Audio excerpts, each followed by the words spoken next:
Back bencher ల్యాబ్లో తిరగబడితే ఎలా ఉంటుందో చూడండి. Morning lab session.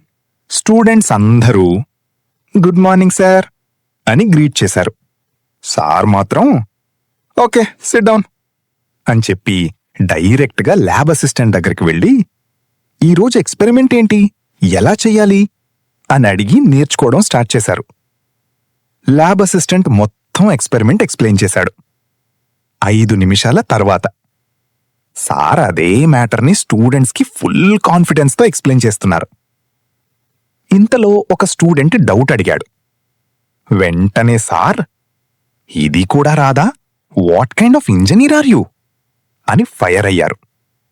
తరువాత ఇమ్మీడియట్గా రమేష్ ఒకసారి రా అని ల్యాబ్ అసిస్టెంట్ని పిలిచారు.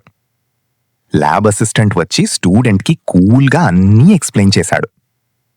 ఎక్స్పెరిమెంట్ కంప్లీట్ అయిపోయింది. రికార్డ్ కరెక్షన్ కోసం అందరూ సార్ దగ్గరికి వెళ్లారు. కానీ సిగ్నేచర్స్ పెట్టడం బదులు ఇంజనీరింగ్ స్టూడెంట్స్ అందరికీ భయం తెప్పించే ప్రాసెస్ స్టార్ట్ అయింది. వైవా. అందరూ వాళ్ళకి తెలిసిన ఆన్సర్స్ చెప్తున్నారు.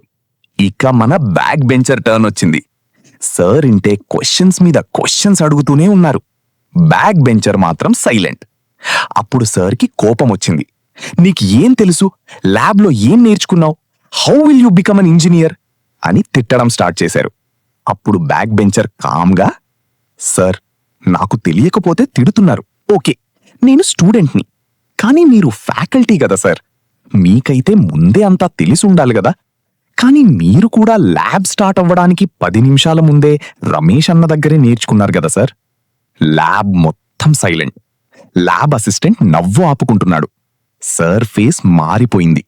గెట్ అవుట్ అని గట్టిగా అరిచారు. బ్యాక్ బెంచర్ బయటకి నడుస్తూ నిజం చెప్తే ఎవ్వరికీ నచ్చదు సార్ అని చెప్పి వెళ్ళిపోయాడు. మీ కాలేజీలో కూడా ఇలాంటి ఫ్యాకల్టీ ఉన్నారా? కామెంట్స్లో చెప్పండి. ఈ వీడియో నచ్చితే సబ్స్క్రైబ్ చేయండి.